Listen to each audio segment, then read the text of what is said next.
नमस्ते दोस्तों, क्या आप भी अक्सर बिना काम किए ही थकान, कमजोरी या जोड़ों के दर्द से परेशान रहते हो?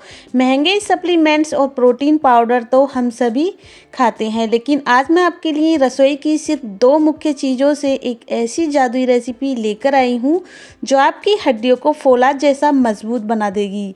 इसे आप एक बार बनाकर साल भर तक स्टोर कर सकते हो। तो दोस्तों, वीडियो को एंड तक ज़रूर देखिएगा क्योंकि आखिर में मैंने इसे खाने का सही तरीका भी बताया है। तो दोस्तों, इस रेसिपी को बनाने के लिए सबसे पहले हमें चाहिए भुने हुए चने। अक्सर सभी के घरों में होते हैं, आप चाहें तो इनका छिलका भी निकाल सकते हैं, लेकिन छिलके में भी काफ़ी सारा विटामिन होता है। तो सबसे पहले हम भुने हुए चनों को डाल देंगे एक पैन में, और ये मैंने मेजरिंग कप लिया है आपको दिखाने के लिए।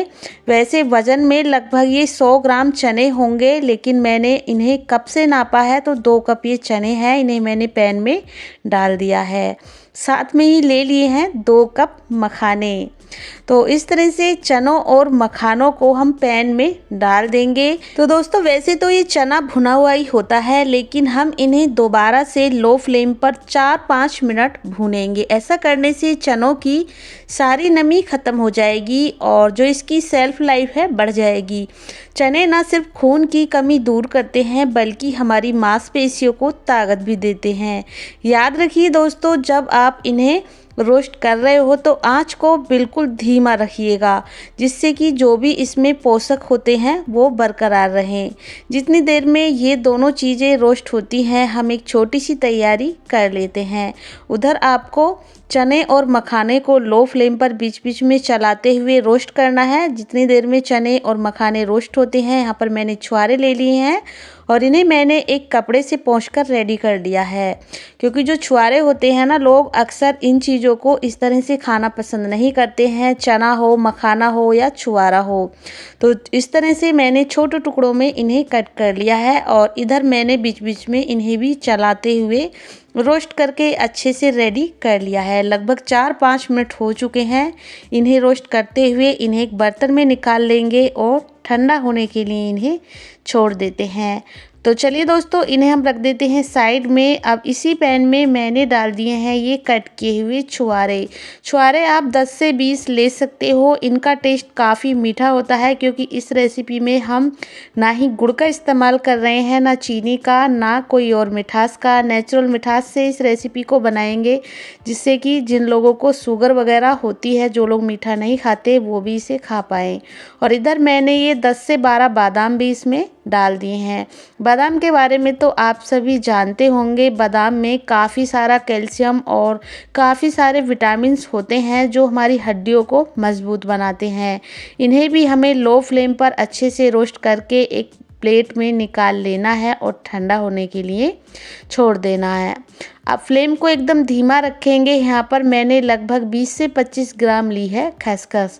खसखस के फ़ायदे तो आप सभी लोग जानते होंगे। खसखस में काफ़ी सारा विटामिन्स होता है और ये हमारी हड्डियों के लिए बहुत ज़्यादा फ़ायदेमंद होती है। तो फ्लेम को लो ही रखना है, हमें इसे जलाना नहीं है, क्योंकि काफ़ी छोटे छोटे इसके दाने होते हैं। अगर आपने ज़रा भी आँच को तेज़ रखा तो ये जल सकती है। अब इसी स्टेज पर मैंने यहाँ पर थोड़े से काजू लिए हैं, ये ऑप्शनल है, अगर आपके पास हैं, आपको पसंद है तो इसमें डालकर ही इन्हें भी सेक लीजिएगा। यानी गरम जब ये सारी चीज़ें हो जाती हैं तो इनकी सेल्फ लाइफ बढ़ जाती है, क्योंकि इस रेसिपी को लंबे समय तक स्टोर करने के लिए आपको इन सारी चीज़ों को लो फ्लेम पर रोस्ट करना ज़रूरी है। ना घी का इस्तेमाल किया है, ना ही तेल का। इसी तरह से सारी चीज़ों को रोस्ट करके हम ठंडा करने के लिए छोड़ देंगे। अब एक दूसरा पैन लेंगे और पैन में डाल देंगे 2 से 3 कप दूध, और दूध को हमें लगातार चलाते हुए उबाल कर रेडी करना है। तो जब तक ये दूध उबल रहा है, आप चाहें तो अपना दूसरा काम कोई कर सकते हो। मैंने फ्लेम को हाई रखा है और दूध में जैसे ही बॉईल आ जाए तो फ्लेम को धीमा कर दीजिएगा और 2-3 मिनट इसे उबाल लीजिएगा धीमी आंच पर। इसके बाद आपको गैस को ऑफ कर देना है। तो चलिए, इसी तरह से हम इस सारे ही दूध को उबाल लेंगे। आप देख सकते हैं इसमें उबाल आने लगा है, तो अब आंच को धीमा कर दें और लो फ्लेम पर इसे 1-2 मिनट के लिए और पकने देंगे। तो चलिए दोस्तों, इसे हम पकने देते हैं और थोड़ी देर के बाद गैस को ऑफ करके छोड़ देते हैं। इधर ये सारी चीज़ें ही ठंडी हो चुकी हैं। देख सकते हैं मखाने हैं, चने हैं, छुआरे हैं और बादाम, और साथ में ही ये काजू, खसखस, सारी चीज़ें ठंडी हो चुकी हैं। याद रखिए दोस्तों, इन्हें आपको पीसना है। पीसने से पहले आपको क्या करना है, इन्हें पूरी तरह से ठंडा कर लीजिएगा। इसकी सेल्फ लाइफ बढ़ जाती है ऐसा करने से, क्योंकि ठंडा होने के बाद जो इनका मॉइस्चर, इनमें ऑयल होता है, वो रिलीज़ नहीं होगा। तो चलिए सबसे पहले लेंगे एक जार, बड़े साइज का जार लेना है और इसमें हम ऐड कर देंगे ये मखाना और भुने हुए चने। आप चाहें तो इस स्टेज पर छिलका निकाल सकते हो, अगर आपको छिलका पसंद नहीं है तो इन सारे ही मखाने और चनों को डाल देते हैं।